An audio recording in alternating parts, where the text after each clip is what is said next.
नमस्कार, चंद्रकांत भी भट्ट अमेरिका से। वो भी एक वक्त था, वो भी एक हिंदुस्तान था, वो भी एक भारत था, वो भी एक दुनिया थी और वो भी एक रीत रस्म रिवाज थे, राजाशाही थी। ब्रिटिशरों का शासन था, मुगलों का शासन था। कितने शासक आए चले गए, सत्ता बदलती गई, प्रथाएं बदलती गई। एक वक्त था, पति की मृत्यु के बाद उसकी विधवा को एक कटोरा भांग और धतूरा पिलाकर नशे में मदहोश कर दिया जाता था। वो भी एक वक्त था जब वह स्मशान की ओर जाती थी, कभी हंसती थी, कभी रोती थी, तो कभी रास्ते में जमीन पर लेटकर ही सोना चाहती थी। वो भी एक वक्त था। वो वक्त था, मैंने देखा था मेरे गांव के मेरे मकान की बारी में से, जब विधवा कोई स्त्री होती थी, वो छाती कूटती औरतों को मैंने देखा है। वो सफ़ेद वस्त्रों में सिर मुड़ाकर बैठी हुई, मंदिर के ओटले पर बैठी हुई वो औरतों को मैंने देखा है, चिल्लाती हुई, छाती कूटती हुई, रोती हुई वो औरतों को मैंने देखा है। और यही उसका सहमरण सती के लिए जाना जाता था। इसके बाद उसे चिता पर बैठकर कच्चे बांस की मचियाँ बनाकर दबाकर रखा जाता था, क्योंकि डर रहता था कि शायद दाह होने वाली नारी दाह की जलन न सह सके, और वो चलती थी। चिता पर बहुत अधिक राल और घी डालकर इतना अधिक धुआं कर दिया जाता था कि उस रस्म को देखकर कोई डर न जाए, और दुनिया भर के ढोल, करताल और शंख बजाए जाते थे ताकि कोई उसका चिल्लाना, रोना धोना, अनुनय विनय न सुनने पाए। बस यही तो था सहमरण, यानी सती प्रथा। और वो सती प्रथा से छुटकारा देने वाले महर्षि दयानंद सरस्वती जी को मैं कोटि कोटि प्रणाम करता हूँ। आज के वक्त में कितने सारे भारत के गांवों में ये अब भी होता है। अब भी जो समुदाय जहाँ आज भी इस प्रथा को माना गया है, कायदा कुछ नहीं कर सकता है। मैंने एक और आर्टिकल्स उसके अनुसंधान में पढ़ा कि विवाहित पुरुष अवश्य पढ़े। किसी औरत ने फेसबुक ऊपर लिखा था, मैंने समझा कि आप तक मुझे पहुंचाना है कि उसने जो लिखा वो मैं आपको बताता हूँ। कि कुछ दिन पहले मेरे पास एक फ्रेंड रिक्वेस्ट आई। यह किसी सिंपी शर्मा के नाम से थी। एक्सेप्ट करने से पहले मैंने आदतन उसकी प्रोफाइल को चेक किया, तो आप एक्सेप्ट करते हो फ्रेंडशिप रिक्वेस्ट, तो पता चला कि अभी तक उसकी मित्रता सूची में कोई भी नहीं है। शक हुआ कि कहीं कोई फेक तो नहीं है। फिर सोचा नहीं, फेक नहीं हो सकता है फेसबुक में इस यूज़र को नया मानते हुए इसे मेरे साथ मित्रता करने के लिए रिक्वेस्ट किया हो। प्रोफाइल फ़ोटो नदारद देखकर मैंने अंदाज़ा लगाया शायद नहीं हो, और उसे फ़ोटो अपलोड करनी नहीं आती, या फिर वो संकोच भी हो सकता है। खैर, मैंने रिक्वेस्ट एक्सेप्ट कर ली। सबसे पहले उसकी ओर से धन्यवाद आया, फिर मेरे हर स्टेटस को लाइक और कमेंट्स मिलने शुरू हो गए। मैं अपने इस नए कब्रिस्तान को पाकर बेहद खुश हुआ।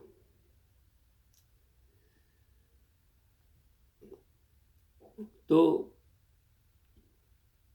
ये सिलसिला आगे बढ़ा। अब मेरी निजी ज़िंदगी से संबंधित कमेंट्स आने लगे।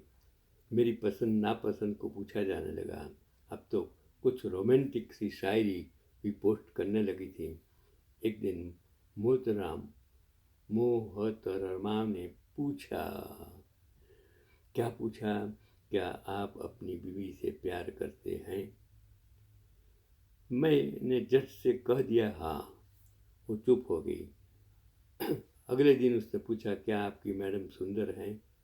इस बार भी मैंने वही जवाब दिया, हाँ बहुत सुंदर हैं। अगले दिन वो बोली, क्या आपकी बीवी खाना अच्छा बनाती है? बहुत ही स्वादिष्ट, मैंने जवाब दिया।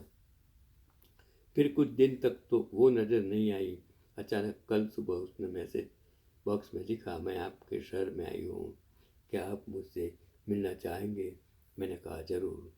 तो ठीक है, आ जाइए, सिने गार्डन में मिल भी लेंगे और मूवी भी देख लेंगे।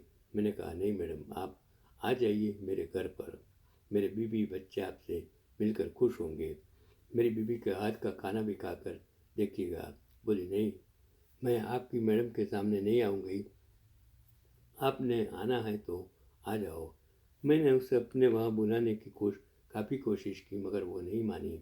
वो बार बार अपनी पसंद की जगह पर बुलाने की जिद पर अड़ी थी और मैं उसे अपने यहाँ। आखिरकार वो जुझला उठी और बोली, ठीक है, मैं वापिस जा रहा हूँ, तुम डरपोक अपने घर पर ही बैठे हो। मैंने फिर उसे समझाने का प्रयास किया और सार्वजनिक स्थल पर मिलने के खतरे गिनाए, पर वो नहीं मानी। हार कर मैंने कह दिया, मुझसे मिलना है तो मेरे परिवार वालों के सामने मिलो, नहीं तो अपने घर जाओ। वो ऑफलाइन हो गई। शाम को घर पहुंचा तो डाइनिंग टेबल पर लजीज खाना सजा हुआ था। मैंने पत्नी से पूछा, कोई आ रहा है क्या खाने पर? वो बोली, हाँ, सिप्पी शर्मा आ रही है। मैंने कहा, क्या? वो तुम्हें कहाँ मिली? तुम उसे कैसे जानती हो? तसल्ली रखिए साहब, वो मैं ही थी। आप मेरे जासूसी मिशन के दौरान परीक्षा में पास हुए। आओ मेरे सच्चे हमसफ़र, खाना खाए, ठंडा हो रहा है। यही कभी भी आपको भी अपनी पत्नी, ये स्त्री हो तो पुरुष या पुरुष हो तो स्त्री, कभी शायद आपकी परीक्षा कर सकती हैं। तो जब कोई रिक्वेस्ट एक्सेप्ट करते हो, जब बातचीत करते हो, तब समझ लेना। मैंने भी कितनी सारी रिक्वेस्ट, कितनी लड़कियों की एक्सेप्ट करके जब अंदर जाने की कोशिश की, जानने की कोशिश की, समझने की कोशिश की, तो ज़्यादातर तो मैं तो 81 82 रनिंग हूँ। मुझे कोई शौक़ नहीं था, सिर्फ मुझे जानना था। एक शिक्षक होने के नाते, एक सामाजिक इंसान होने के नाते मुझे ये समझना था कि ये कौन लोग हैं, कौन लड़कियां हैं, क्यों रिक्वेस्ट करके मेरे जैसे इंसान से बात करती हैं। वो समझने के लिए मैं अंदर तक गया। उसमें अबाउट 70-80% वो बिजनेस के लिए मुझे रिक्वेस्ट करती थी। मेरे पास अकाउंट खुलवाने के, ज़्यादातर बिटकॉइंस जैसे बिजनेस के लिए बातें करने, उसको इंस्पायर करने के लिए, बिजनेस करने के लिए उसका इंटरेस्ट होता था। कभी कोई लड़कियों को इसके फैमिली प्रॉब्लम, शादी नहीं होती थी, इसके लिए भी वो रिक्वेस्ट करती थी। तो अगर अच्छा है, अगर सच्चे लोग हैं, अगर ईमानदार हैं, तो आपको ये सभी बात अच्छी लगेगी। इसके पीछे का इंटेंशन आपको जानना ज़रूरी है। कभी कोई आपको ब्लैकमेल भी कर सकता है, इससे आपको बचना ज़रूरी है। मेरा ये वीडियो बनाने का सिर्फ उद्देश्य ही है कि अवेयरनेस, आपको जो भी कोई भी रिक्वेस्ट आती है, समझो, जानो, अंदर तक जाओ। अगर आप अंदर जाकर देखेंगे, समझेंगे, तो उसकी सच्चाई आपके सामने ज़रूर आ जाएगी। लेकिन उसका मिसयूज़ करेंगे तो आपको भुगतना पड़ेगा। उसके लिए भी आपको तैयार रहना होगा। चंद्रकांत बीबर।